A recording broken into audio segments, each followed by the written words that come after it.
Hello, everybody. Sorry about the little in the beginning to get this all kind of started here. Welcome, everybody. This is our bi-weekly live stream broadcast with CorporatePhotographers.com. Today, I've got a really interesting guest that we're going to be talking to for the next 30 minutes. And I think anybody that works in any capacity in the convention or trade show industry is really going to get a lot out of this. I think he's a really fun guest. He's a very good friend of mine, has been for about over 20 years now, actually. And so it's going to be a lot of fun. So before we get things rocking and rolling here, I just want to get some business out of the way. This live stream is, in fact, sponsored by StreamYard. They're the software that actually helps us do these broadcasts, and they're a wonderful, excellent company. For more information on how you can start doing your own live streaming or podcasting or any events like this, if you want to start doing anything, podcasting, anything, interviews and so forth, they're one of the easiest and most efficient and just most amazing programs to get into. It's all web-based, so it's very, very simple if you want to start your own live streaming. To get more information on that, all you have to do is go to CorporatePhotographers.com, and you can learn all about it right there and get more information on how you can start your own streaming service. And so that is pretty much that. And also, if you are interested in joining up, just clicked on a wrong button here. If you're interested in subscribing, which we would always appreciate, to our stream, and you can do that by going right here to CorporatePhotographers.com. And if you went right there and click right up at the very top, right there on our YouTube channel, that's going to take you right over here. And once you go to our YouTube channel, you can just go right over here and hit the subscribe button. And real important, you hit the notification bell. That way, anytime we do another live stream, you'll get a notice, and you can just tune right in. And it's really cool, and that's the best way to do it. So make sure you subscribe and click the notification bell on our channel, and that way you can get all of the groovy services that we have to offer. So very cool. So the guest that we have on tonight, he's a very dear friend of mine. I've known him for a very, very long time, and he has worked. I'll let him kind of tell his background a little bit, but he and I used to work years ago in the entertainment industry, and we actually worked on a show on the Strip together. And after he left that, he started working more hardcore into the convention and trade show industry. He moved over to Caesar's Palace, where he worked as a production manager for all kinds of amazing events. There isn't one person I know that has worked in the convention industry in the last 30 years who doesn't know this guy. Everybody knows him. And so it's just like one of those things, you bring up his name and, I worked on him on all these different projects. And I mean, really, truly, he's like, not only is it probably the most well-known person in the convention industry, but as I like to call him, he's my MacGyver friend, because he can absolutely fix, repair, do anything to anything to get anything working. He's that guy that is like the professor on Gilligan's Island, can do anything. And I know that for all the years that he's been doing stuff, working in the entertainment field and everything, those services are called upon frequently. So it's my pleasure to introduce to you, everybody. This is my dear friend, Rich Carll. Say hi to everybody, Rich. Hello, everybody. Hello, everybody. Oh, wow. Yeah, you're coming through loud and clear. Okay, great. So cool. So Rich, tell us a little bit about yourself. You and I have known each other for a long, long time. We started working together on the Strip and doing all sorts of things, like nearly blowing up the stratosphere. I remember we almost did that once, that was kind of fun. I think we met in like 96, if I'm not mistaken, 96 or 97. That's correct, right? Mm-hmm. Yeah, you were just coming off of working on a show at the Sahara, and so you and I started working together, and we worked another show at the Stratosphere. And so after you left that, you got, I started doing more into my photography field and doing more marketing and whatnot, and you kind of went working more into the corporate trade show world. So tell us a little bit about that. Like how did that start when you weren't pretty much right to work at Caesar's Palace? Yeah, well, I went to work at Caesars in 98, and then I was working in conventions there for about 3 years, and then I moved over into the entertainment side, which was still in the convention space. So anything that the hotel was doing outside of major productions, like what was going on in the Coliseum or some of the other resident shows, like we had Absinthe, they have their own teams. But if they were going to do something inside of our ballrooms, at our pools, at our front fountains, anywhere, it was going to be done through me. So right. And it's so funny because, I'm used to seeing you, you're like this casual. Now you live in San Diego right now. In my mind's eye, when I picture you, you're like the laid back beach going kind of guy. The reality is every time I see you, hold on, I have pictures of you. Every time I see you, it's always kind of the, suit and tie wearing guy. And, I got to admit it was kind of funny. There we go. I'm going to put this up on the screen here real quick. Oh God. Yeah. What do you have? But the blackmail photo. But I mean, you with when you were working at Caesars, you were working with all kinds of celebrities, and I remember you were involved in sporting events. I mean, everything from boxing matches to putting on Super Bowl parties for tens of thousands of people, doing major concerts and doing all this stuff. And I always like to see the photos. Always made me chuckle every time I go down to your office, like all the celebrities that you get to bump with, right? So right. Oh, I got to put the right screen back. So tell us a little bit about that. Like, so all these, like, how do you wind up meeting all these people? How does that come about? Well, we'd end up doing the show, the Coliseum, for example, like all those photos were, the one with Mike Tyson wasn't, but the other ones were all Coliseum photos. We would have a team over there, but then anything that was handled prior to them, getting them from the hotel and handling anything they were doing in the hotel over to that area was handled through me, as well as making sure I got all the gear for the Coliseum. They had their own run crew, but as far as everything else prior to that, that's where they get me involved. Got it. And then I did that until 2014, and then I decided I was going to move back home to San Diego, and I got back into the convention business. Right. So what are you doing now that you've kind of abandoned that a little bit? Well, I'm in the convention business, which means nothing at the moment. Nothing at the moment. Yeah. Right. I'll drink for that. Yeah. Right. Absolutely nothing. I am doing a couple things as far as doing some drawings and stuff for shows that are scheduled for February. Yeah. I would imagine that's probably, about the next step. We're going to start seeing anything really starting to come back into Vegas anyways. But I mean, even where you're at down in San Diego, but a lot. So, we were just chatting about this just before we started this. So one of the things we were talking about was, there are events that are starting to come in, and you can kind of explain this a little bit more than I can. Obviously, your knowledge on this is vastly more than mine.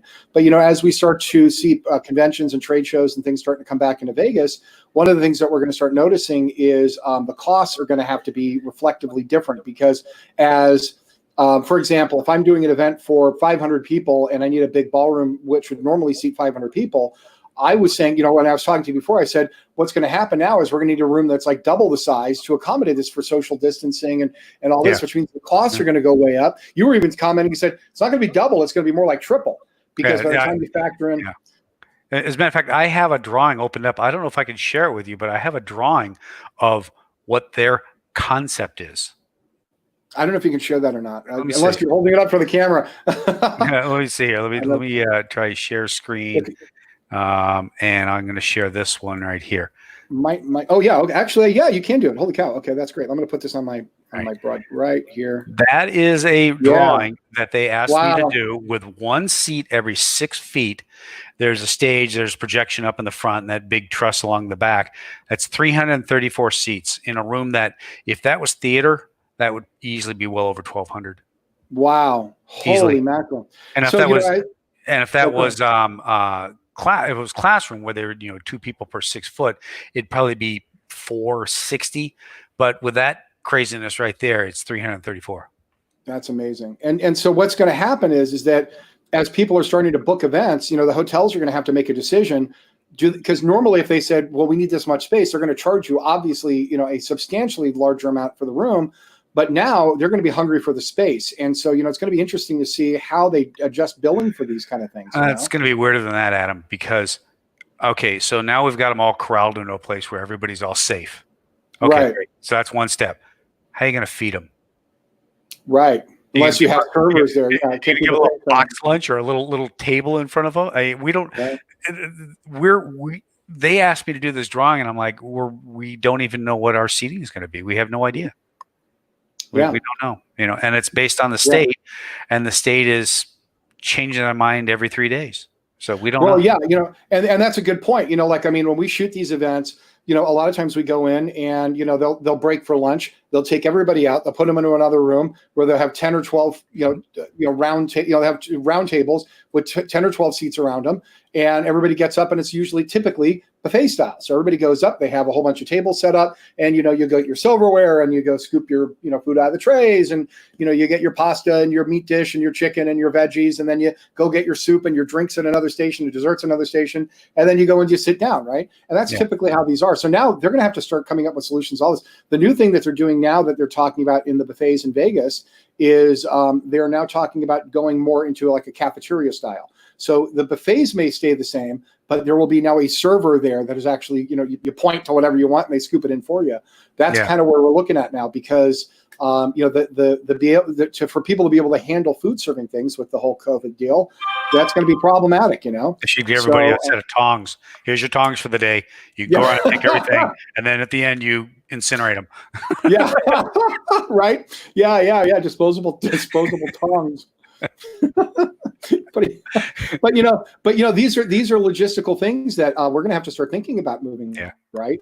And I mean, quite frankly, these are kind of the things that, are kind of in your department, really. I mean, a lot of these kind of, logistical nightmares that we have to deal with. I mean, what are some of the weird things that you've had to do over the years putting together, and a lot of the stuff that you were doing was not necessarily like huge convention expo type things like at the Mandalay Bay or Convention Center. A lot of your stuff was very ballroom centric, but the venues that they had down there were pretty large. So what were some of the kind of things that you would see on a regular basis at some of these conventions, expos, things like that? What was like a normal weird thing you would see?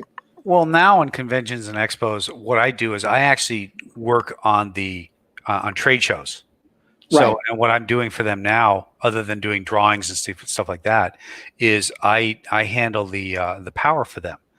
Okay. So depending on the show, it could be a simple show where it's, mainly a book show. So there's minimal amount of power requests. So we have to, they lay out the floor and we have to come in and design our power based around that. And then it could be a medical show where everybody has their latest, greatest 20 amp gadget and we're pulling hundreds and hundreds of amps and spreading it out all over the floor. So it varies. You never know. I did a show in, I think one of the craziest things recently was I went up to Anaheim to help them out with a show, and it was NAMM. I don't know if you know what NAMM is. It's a huge music show every year. Everybody in Southern California that plays an instrument knows exactly what NAMM is. And we set up the show, and we put in all the booths for it. And we set it up on a Saturday. Sunday they were. I had left already. I'd done all the major power, and on Sunday they'd set up they were continuing to set up the booths, and Sunday night they canceled it because it was in February. So they basically put everything in. Most of the exhibitors were there, and they canceled it. Wow, no kidding, huh? Actually, I take it back. It wasn't that. It was there's a huge food show. It's an organic food show. I take it back. It was that one, and Whole Foods had pulled out. And they decided, without our major spot, and then they just basically all canceled. Everybody left. Yeah, I mean, and it went like dominoes with us. For us, it was back in March. Yep. And we were working with we work with National Association of Broadcasters, and so that was kind of a weird one when we were in talks with them, and we're looking at the event calendar, and this was before the government wound up pulling the plug. And so we had numerous events booked for the next couple of months through March, April, and May. And, and it was just kind of like once NAB announced, we're pulling out. And then the government, I think they did it just before the government mandated it. But everybody was just waiting to hear what was going to happen. And everything was so up in the air. And once the government started mandating it around different states, even before Nevada did, all the dominoes fell over the course of, I think it was 3 days. It was like 72 hours and just everybody left. We had a lot of outstanding contracts. And quite frankly, I don't blame a lot of these people. They didn't know. And there was so much uncertainty, but it was sure was a frustrating thing for us. Some of the people that we're now in conversations with are now rebooking, so that's a good thing. And we're seeing that. Now trying to look forward. Yeah, are you good? Okay. There are rebookings. I know there's some rebookings in August. I think that's aggressive, not for what they're doing. I just think it's aggressive because the state hasn't made up their mind yet. Yeah, well, you're in California now, so in Nevada we're getting. I'd like to say we're a little bit more, open-minded to opening, but still. Our governor here is, being a little wacky as well. So, it's a different thing. Yeah. Without getting into politics. Yeah, for sure. Right. So, but in time, everything's going to start opening. I think everybody's just kind of waiting to see what everybody else is doing. Yeah. I think as we start rolling it, and normally convention season, for those watching who don't know, is typically September through April, sometimes a little bit into May, but generally in Vegas, it starts in September, and it's usually when the kids go back to school, the weather starts cooling down, because who wants to go to a convention when it's 111 out, right? But at the same time, as autumn starts rolling in, the conventions start coming back into Vegas, and then things really start rocking and rolling with all the corporate parties. At the end of the year in December, all these different businesses have to come up with some giant write-off, so they throw some elaborate party at the year, and a lot of times they'll do things in November and December for end of year events for their companies, and that's when we typically do a lot of things for, like, Expedia is one of our clients. We do a lot of work for them in December, and last year they moved it up a little bit into November, but they do a lot of end of year type events. Right. And wonderful company. And then we deal with Consumer Electronics Show, which is first week of January, and then all the concrete and SHOT Show comes in, and we start to see that all moving in through January and February. I think now CES is still very uncertain with what they're doing. Last I've heard some rumors that they're looking at doing things very virtual. Who knows what's really going to happen? It's hard to say. But yeah, that's going to be so. It's hard to say, right? Yeah, our season is a little different here because it's warmer. So our season starts. For trade shows, it goes from pretty much January through about October, because everyone wants to be in San Diego. So we have a huge medical. Usually March is medical month. It's either March or April. I think it's March, Right. And they will book. They kind of roll the shows together out here, so there'll be like a lot of medical shows will be overlapping each other where they're similar. Like there might be a show about shoulder reconstruction, followed by the next week by knee reconstruction, followed by the next week by Every hand body part comes reconstruction. in. Right. So therefore they can, I work in two of these fields. Same thing with dentistry. They'll have, they'll overlap the shows, and that all happens through the entire month of March. They'll do that on purpose, and because half the country's in snow, and it's don't tell anybody, but it's like 70 degrees here, and so everybody wants to come out. I have friends up in Idaho right now. My friend Jace just posted something I posted on the screen. He's up in Idaho. I have a bunch of other friends up, and I guess it was snowing this past weekend. It was 98 degrees here in Vegas. It was snowing up in Idaho. It's like we live in bizarro world now. Oh my gosh. But yeah, it's San Diego is like the year-round perfect weather. But yeah, so it's interesting, and you start to see that same kind of overlap, and generally the convention schedules kind of maintain a pretty consistent calendar throughout the year. The one that's always the most fun, the one that's always gets the biggest jokes is the Consumer Electronics Show rolling right into AVN, which is the adult expo, right? Which is kind of funny. It used to be at the same time. They used to be, yeah. They actually used to run, I don't think they were at the same time. They run right after another. So AVN was like literally like the day that CES was ending, AVN was starting. Now they're spaced out more, I think. But yeah, back when AVN was much smaller. That's an interesting expo. Yeah. People ask us all the time, they joke with us, hey, do you guys get booked a lot for AVN? Because it's like all porn people, right? And, it's kind of funny. It's like I always say, oddly enough, it's one of the big conventions that comes to Vegas that we never get booked for. And the reason is because, half the girls get photographers for free. And, half the porn companies have their own media. That's all they do. Right. So it's like they bring their own people. So and they were downstairs somewhere. It was at a convention center downstairs. I haven't been there in years. So yeah, I haven't either, but I just remember it was, I remember that everybody was heading downstairs. Maybe was it the Sands? Could have been the Sands. Yeah, that would make sense. Yeah. I don't know. Yeah. Anyway, it was amusing. Sands Expo is interesting. It's a big place, and it's a very old place. I've been doing conventions and trade shows in there since I was a kid. But it's interesting because you mentioned the multiple levels, and so it's funny during CES they have an interesting thing. You wouldn't expect it. They have this big, huge expo floor and all these multi-million-dollar booths and everything all over the place, and then you go down in the bottom level, and there's literally hundreds and hundreds and hundreds of booths. And they're all like small business startups. They're all like 5x5s. They're like almost kiosk size. Yeah. And it's just like an endless ocean of them. It's just incredible when you go down some of these conventions. And how we would do that too. We would do that too. We in some of our convention spaces, they'd have the standard 10 by 10s, and then there'd be the innovation area, and that was exactly what Right. you're describing. And they would pretty much give tabletops to them, and the amount they were paying was a fraction of what the big boys were paying. Wow. For that reason. So when you were doing a lot of these events, I mean, I think the last time I actually saw you in action was like, I think it was a Super Bowl party it was like VIPs or something. And it was like thousands of people at this thing. And it was amazing how they transformed this ballroom. They had these giant screen TVs and, I mean, and the food was like unreal, Caesar's Palace, right? It's not like they got, bad food there. So, it was like crab legs and, it was just like the most amazing, food for the attendees. It was amazing. But I mean, like of all the different types of events what were some of the other, what are some of the oddball, we talk a lot about some of the conventions that we shoot that people would never even know exist. We shoot every year a cybersecurity conference that require us to have FBI background checks. We shoot events where, they have corporate parties where women are falling out of the ceiling on bungee cords, serving alcohol. We did a shoot for Toyota where they did, crazy amounts of stuff in this ballroom where everybody walked in, they got their own personal marching band. So, it's like, a lot of the weird stuff that we tell people, these crazy stories. And, but certainly a lot of events that people don't even realize happen. A lot of them are like private corporate events or training.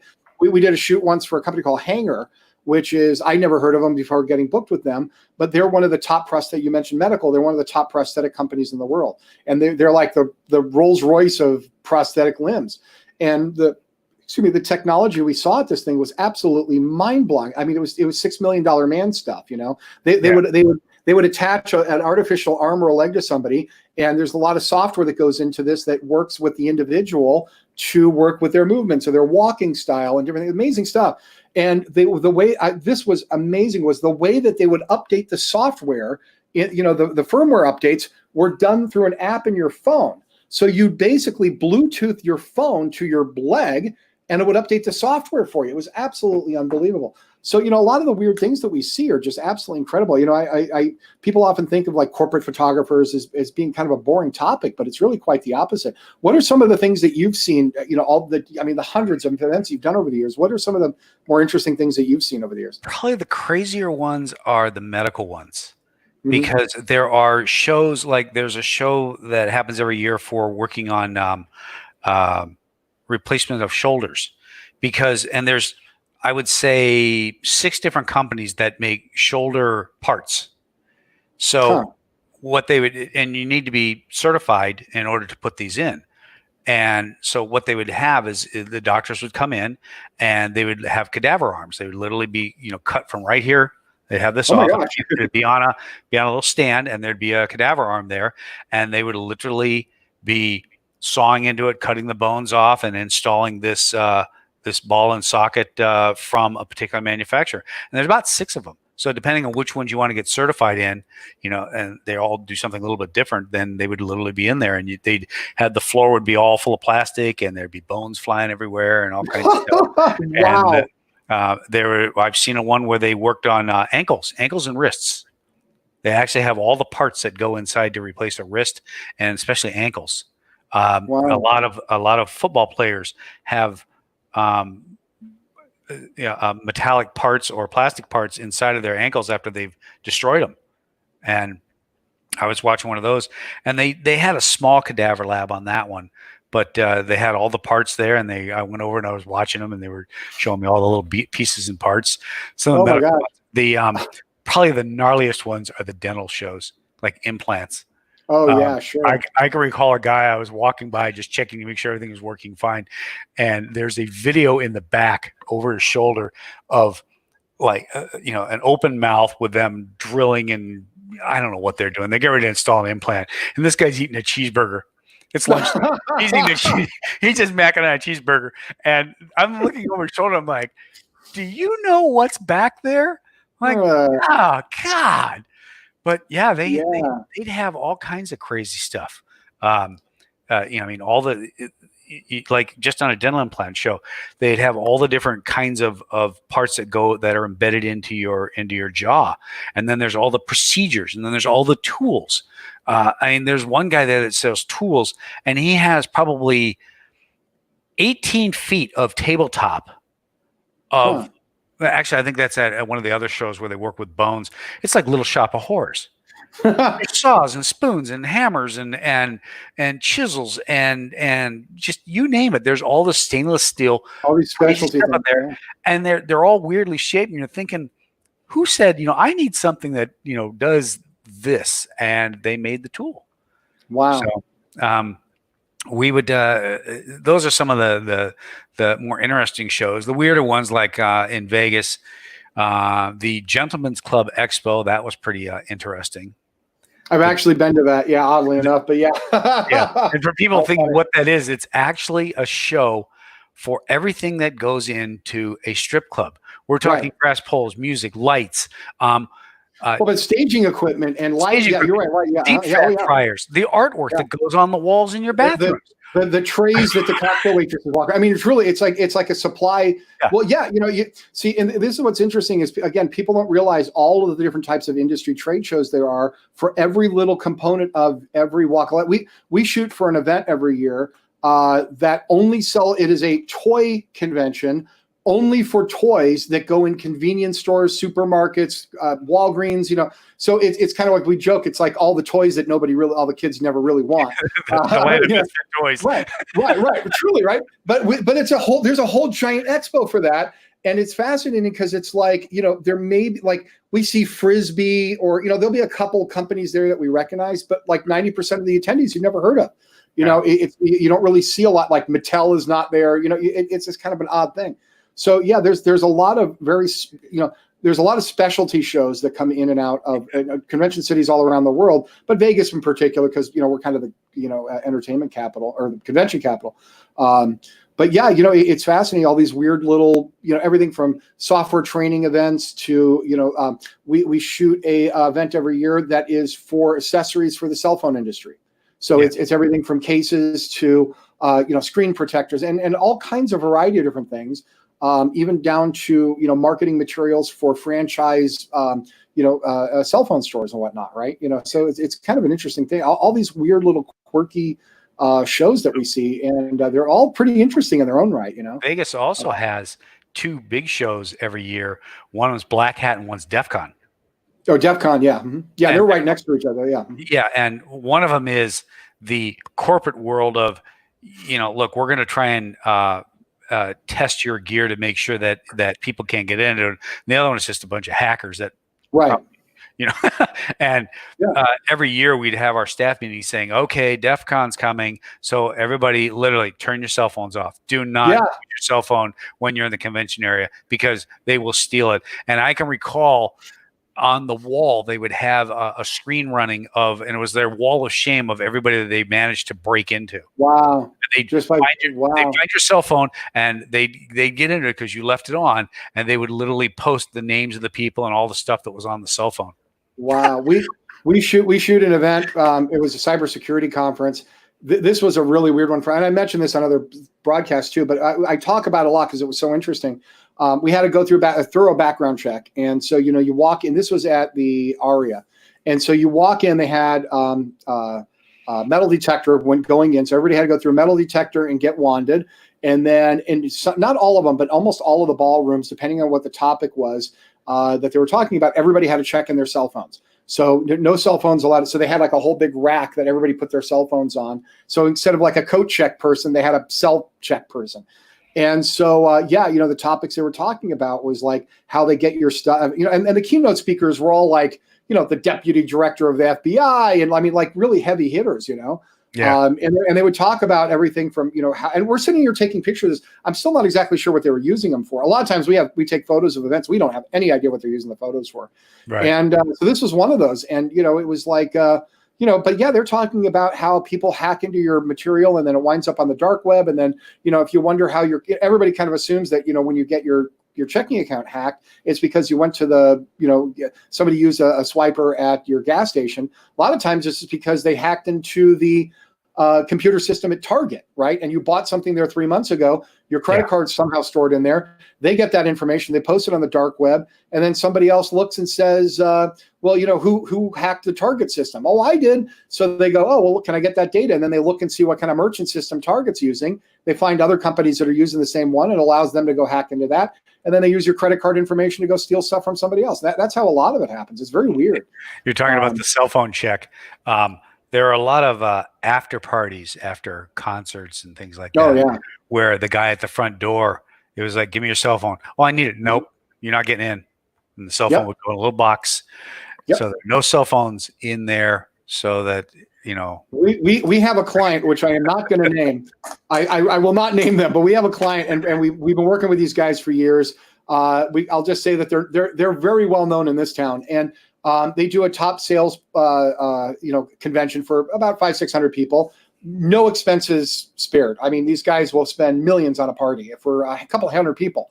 I mean, just outrageous amounts of money. And they let us shoot the main party, which is cool. But then comes the after party, which they usually say, we need you to get a couple of photos, but you can't shoot that. You can't shoot that. You can't. And then at that party, we have to hand them our cards, and then they take the photos off of them. They watch us format them in front of them, and then they give them back. Oh yeah, and some of the after party stuff that we know goes on. Oh yeah, it's like felonies are existing in ballrooms, and it's like, I don't know nothing. I'm not taking any. It's not la la la.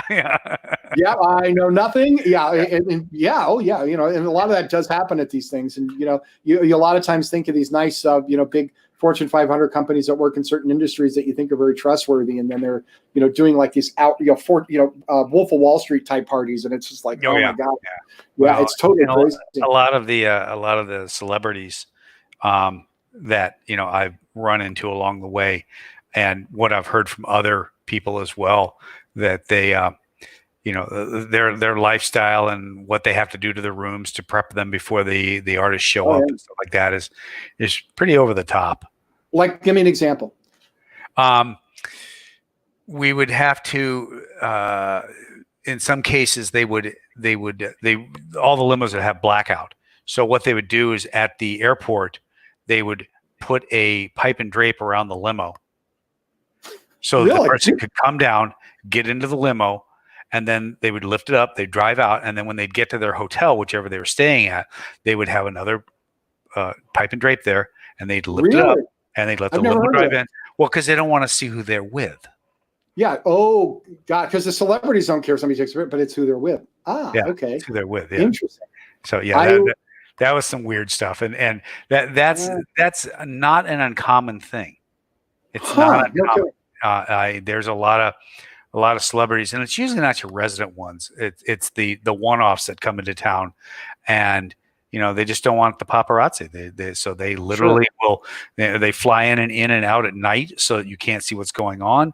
And then when they get to the hotel, they literally will block them off, so that you cannot see who's getting in and out of that limo when they either go backstage or they take them to their room or whatever they're doing.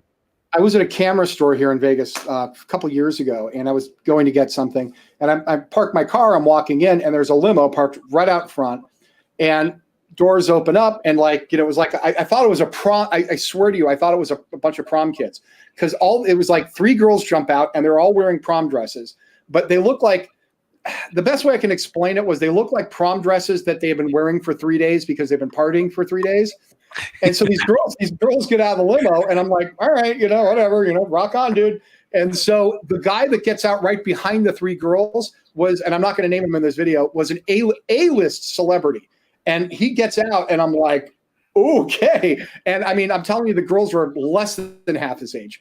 And he gets out, and he goes into this camera store, and I'm like, wow, this is crazy, And he goes in, and people are like looking at him and stuff. And he wanted to buy a lens for I think it was a Leica camera that he had. It's kind of a specialty camera, and celebrities have tastes like that. So he goes in, he was looking for a lens, and he bought it, paid for it, and he walks back out. And I wasn't following him. I just happened to be leaving about the same time he was.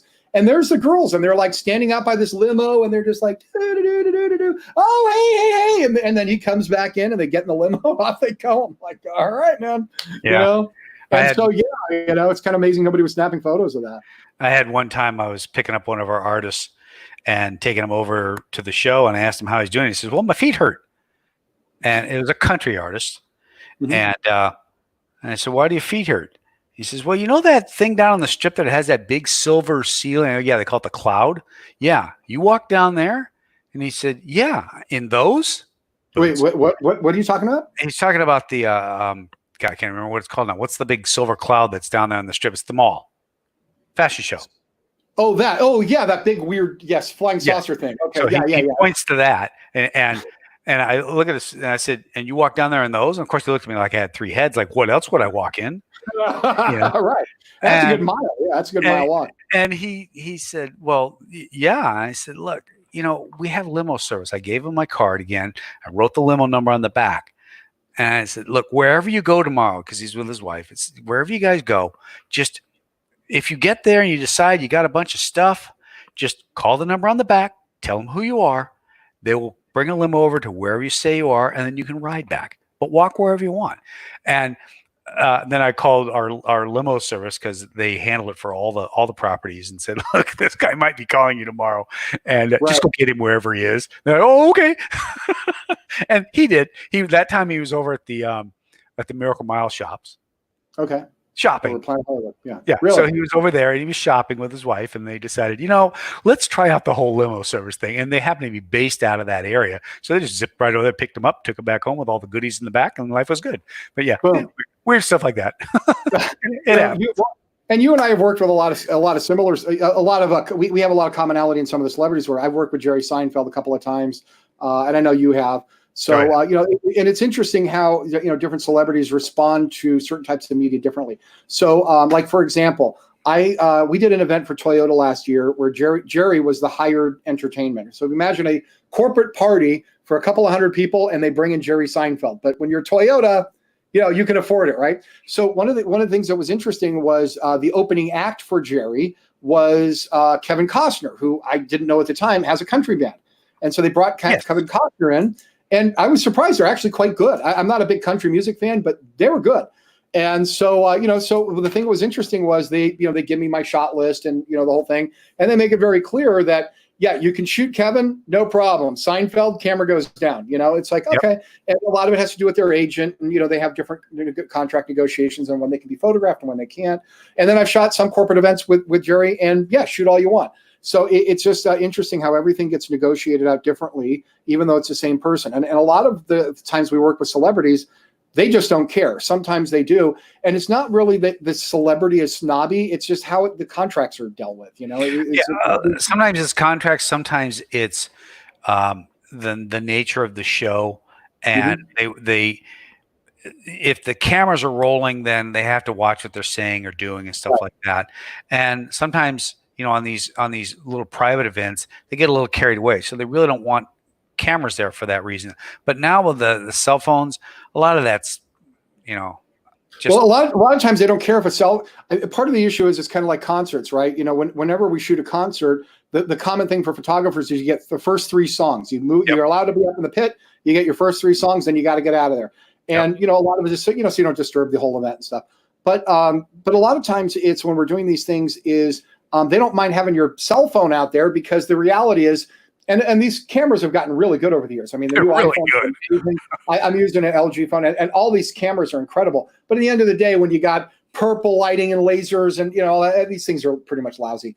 And so, but when I'm standing there with $6,000 Nikon D5 and a 70 to 200 zoom lens on it, I can get some pretty amazing shots of pretty much anything. And so there's a little bit of a difference between somebody in their iPhone and me with $10,000 of camera equipment in my hands. So that's kind of part of the issue there is they understand that. And so they don't like a lot of professionals they're shooting for that reason, So, but most of the celebrities we've worked with have been great. Anybody stand out for you? Some really nice people that you've had? I mean, you worked with a lot over the years, way more than me. A lot of them are all really, really nice. I've only met maybe 1 or 2 that are a problem, but honestly, it's their agents. Yeah, that doesn't surprise me at all. The artists are all wonderful. I mean, my God, and they're all very personable. Well, we were talking. I was with Elton John. We were talking dogs backstage because he happens to like these little royal something poodle, or I forget what kind of dog it is, and he loves those things. And we had one that was out for auction, and he wanted to go buy it. It's like it's not even weaned from its mother yet. I don't care. Yeah. Rod Stewart's a class act. I've heard that. I mean, I've watched him where there was a girl sitting at the front of the stage. She was in like the front row with her friend, and she turned around and sat up against the edge of the stage so that there was a picture of her with Rod Stewart behind. He sees this. He walks down, sits down on the stage next to her, puts his arm around her. The girl takes a picture. He's still singing the song, leans in, pauses, click. And while he's singing the song, he's like pointing like, do you have it? And she's like, good. And he gets up. I mean, who does this stuff? Right. A lot of them are very approachable. Or it's kind of like, look, I'm going to do my thing, you do your thing. I know that one time Tim McGraw wanted to have all of his, it was their last show, and he wanted to have one of the pits like held for him so that him and his buddies are going to give them all some, playing cash and go have some fun. And so I went over and secured it with the tables, and they just blocked off an area. So how many people you need? We need 18. Great. That's 3 tables. So we block off 3 tables, and we just put 1 row of stanchion for them, 1 more row behind that. And people walk by and go, oh my God, that's Tim and Faith. Oh, cool. I loved your show. And he'd be like, thank you. And he'd go and play, and people would just like walk by. Oh my God, that's Tim McGraw. And then there are other people that you couldn't do that. You couldn't get within 6 feet. A lot of them are extremely approachable, and some of them are a little bit more recluse, but they're still like really cool people. Yeah, because at the end of the day, they are. I've noticed as a lot of celebrities tend to get older, not all, but as they tend to get older, they start to kind of wise up to the world around them a little bit more, and they stop becoming so egotistical and so arrogant, and they kind of realize what the situation that they're in is and how they need to be respectful of other people. I worked with, some of the nicest people I've worked with that are celebrities. Lou Ferrigno is one. I traveled with him for a while, and about the nicest human being on this planet is Lou Ferrigno. Yeah. And he's humble and wonderful person, loves to talk to people, and, will never say no to an autograph. And, and I actually, to be honest with you, I think of all this, and I've worked with many over the years. I think the only there are 2 celebrities that I can say honestly, and I'm not going to name them. One is actually in jail right now, so maybe you can kind of piece that together.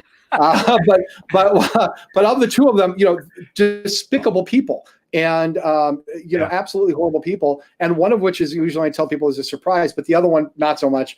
But generally speaking, I've worked with, and a lot of times they've been surprises. I worked with like Mary Lou Henner, who was just the nicest person, amazingly humble person. And, I worked with the entire cast of Everybody Loves Raymond, great people, a lot of those guys. Ray Romano was a little bit more reclusive, but nice guy. Can't say a bad thing about him. And I remember one of the biggest surprises of any celebrity I worked with, and everybody I got warned on her, was Sharon Stone. And I mentioned to somebody, oh yeah, I'm working with Sharon for half a day. And everybody's like, oh my God, she's a nightmare. She's a prima donna. You're going to hate it. She's horrible, horrible person. She yells and about it. I was like, oh, lovely. And I was hearing this from a lot of people. And so I'm like, maybe there's going to be a really lousy day. I don't know. But, I'm working with like an A-list celebrity, whatever. And I met up with her, and little did I know she just a few years prior had a stroke, pretty big one. Big one. And I had no idea. So it turns out she had to relearn how to live her life again. It's one of the reasons you don't see much of her. But she had to learn how to eat again. She had to learn how to walk again. Like this major life-changing event. And I can't speak for how she was before this. But my theory is maybe that just changed her. And I got to tell you, one of the nicest women I've ever met, certainly in the entertainment business, beautiful, humble, had a wonderful radiant energy about her. And I thought she was a very pleasant person to work with. I met her when I was walking into a ballroom, and she was there. The event that she was doing, that I was working with her on, was she was giving an award out. I can't remember what it was for. She was actually the presenter of an award for something. And so she was there, and I was supposed to meet her in the green room. I go walking into the ballroom, and it was a giant luncheon for over 1,000 people.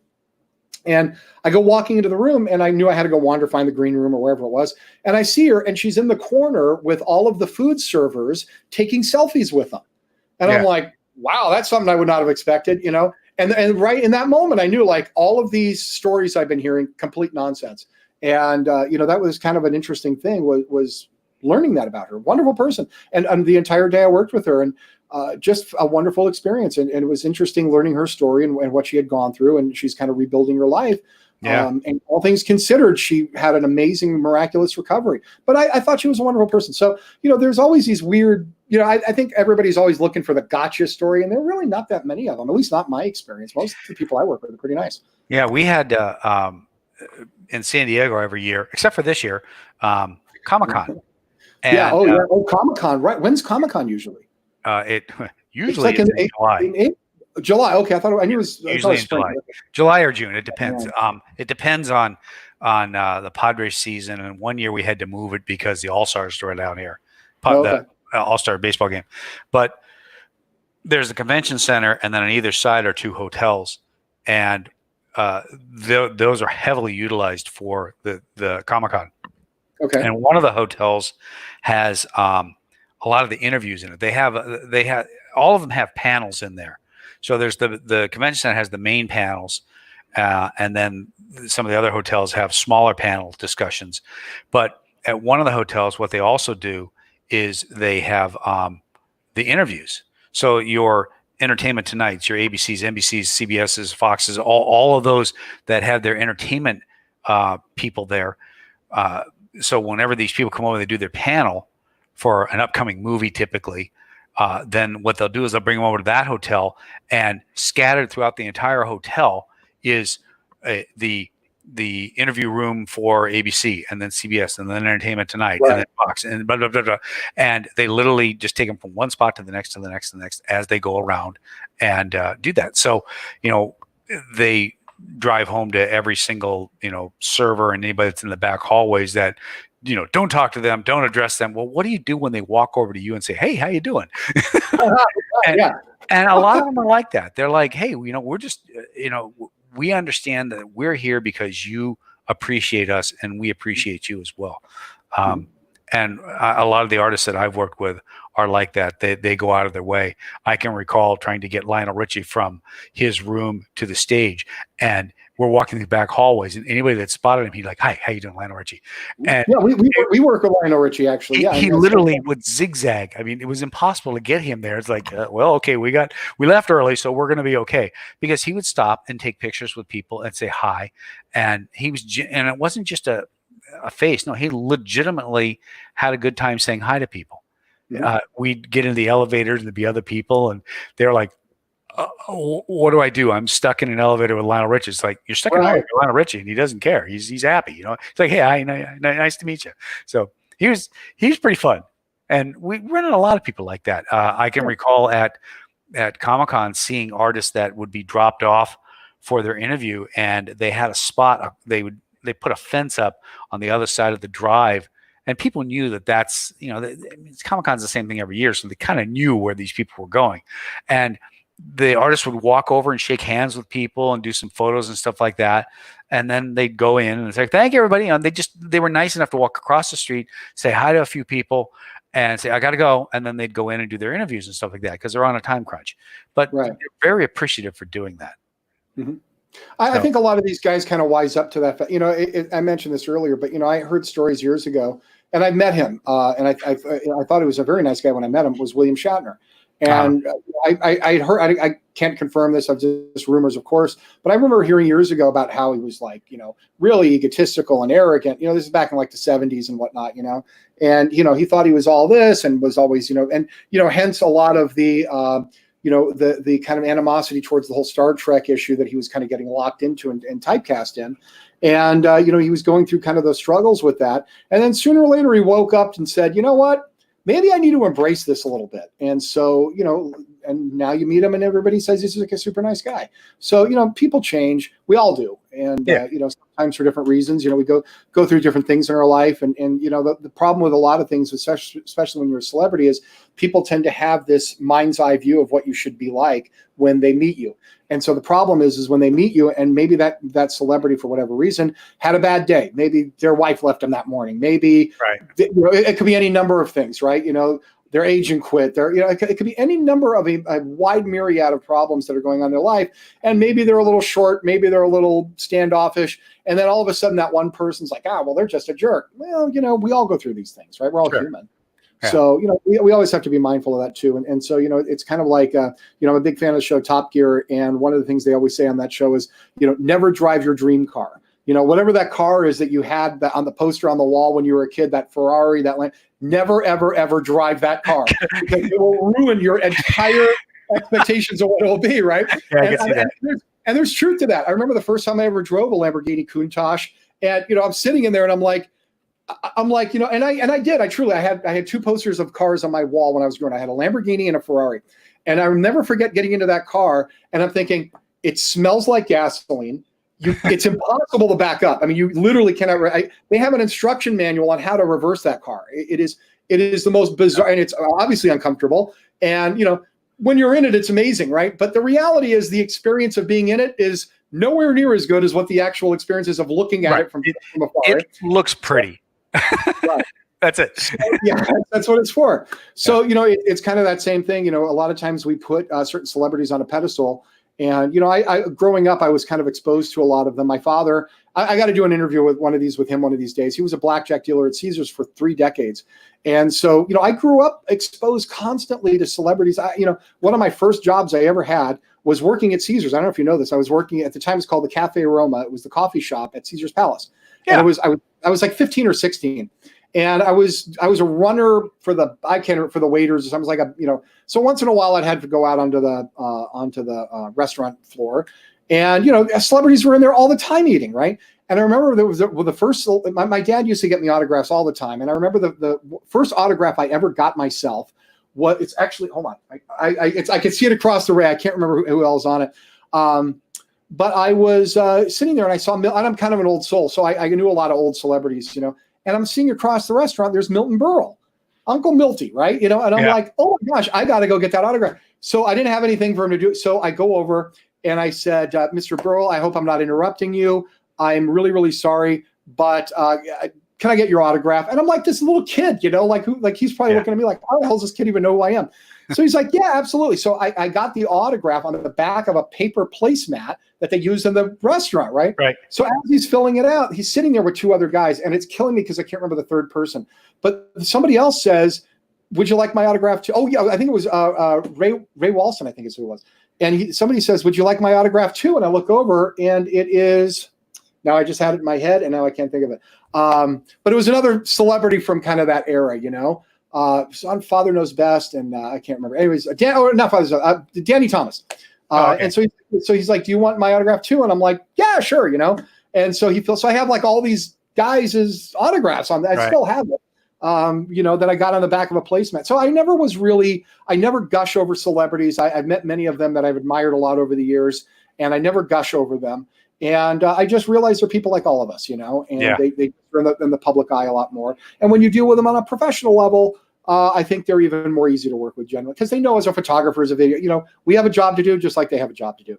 And we're not there to harass them. We're not some paparazzi sticking a camera in their face. We're professionals, and they know that when they're in the public eye, they've got to deal with other professionals. And I've never had a problem. I have 2 albums autographed. Actually, they're behind me. 2 autographs album. One of them was Stevie Nicks.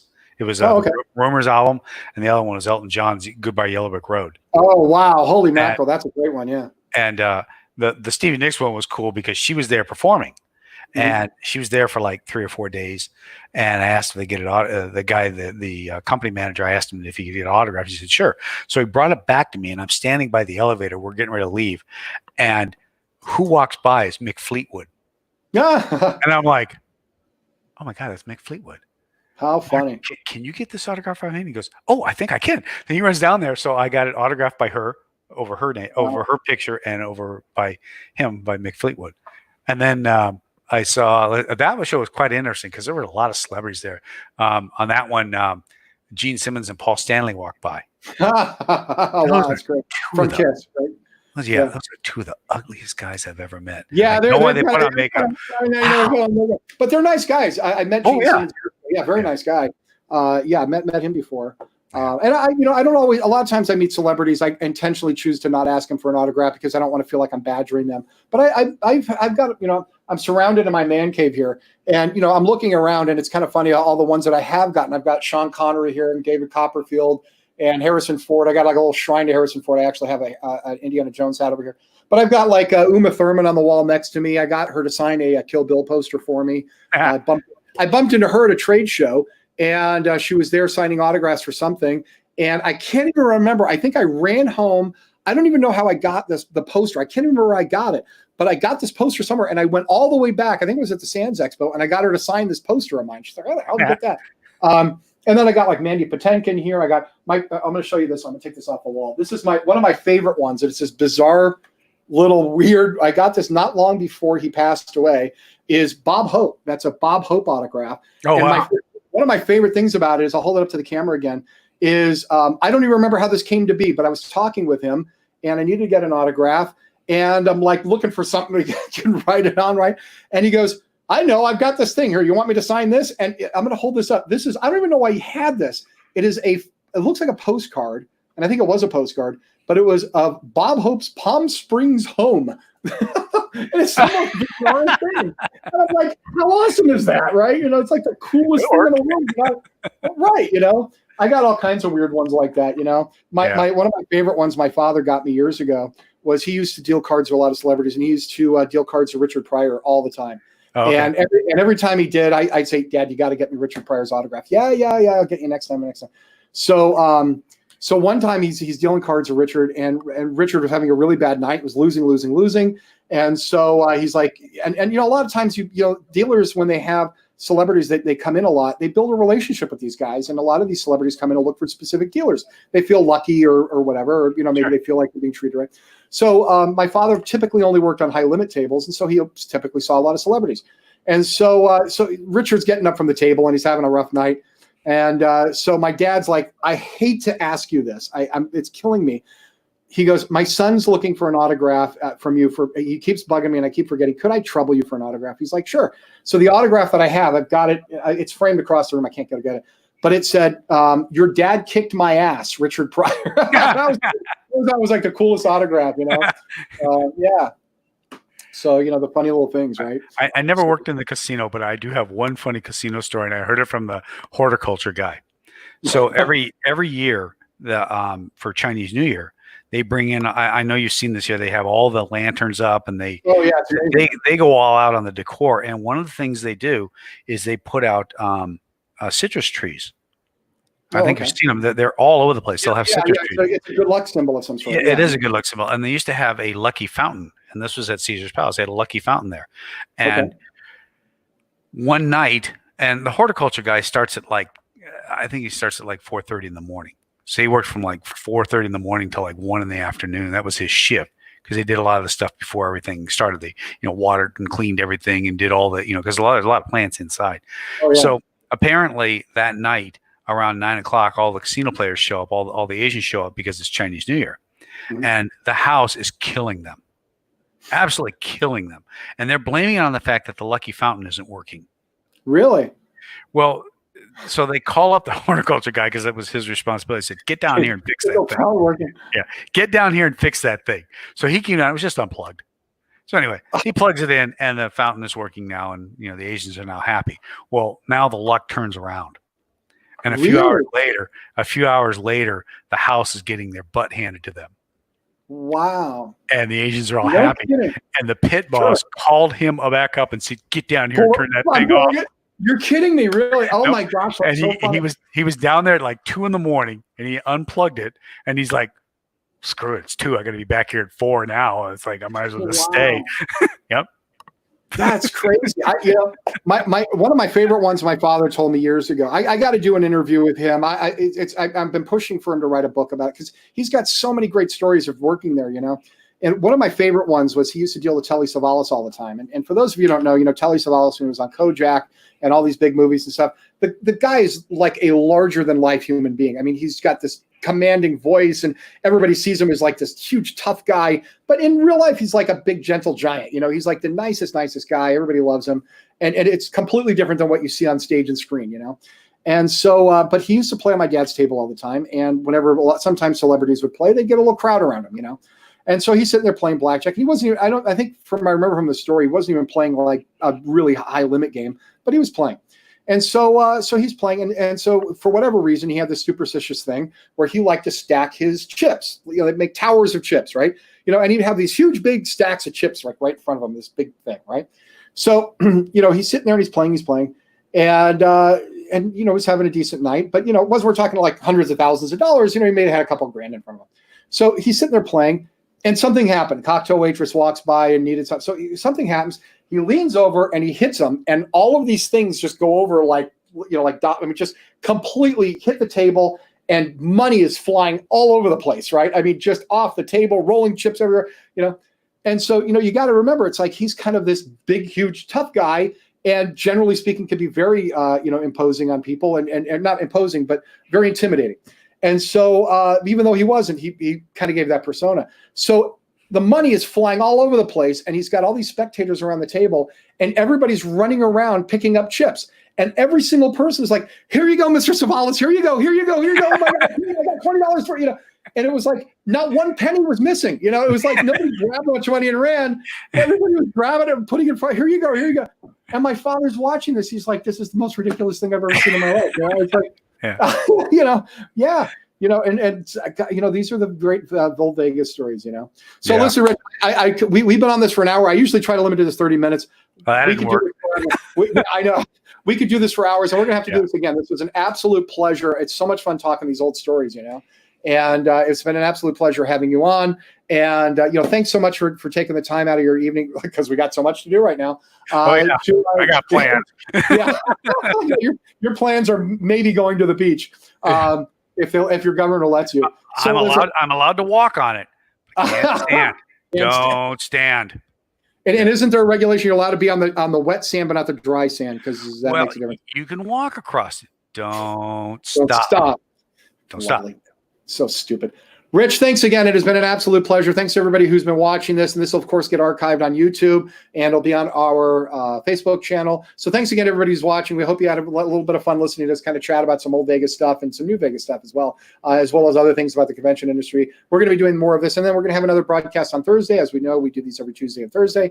Thanks, everybody, for tuning in. Rich, you have been a huge treat. Really appreciate your time, and it was great talking.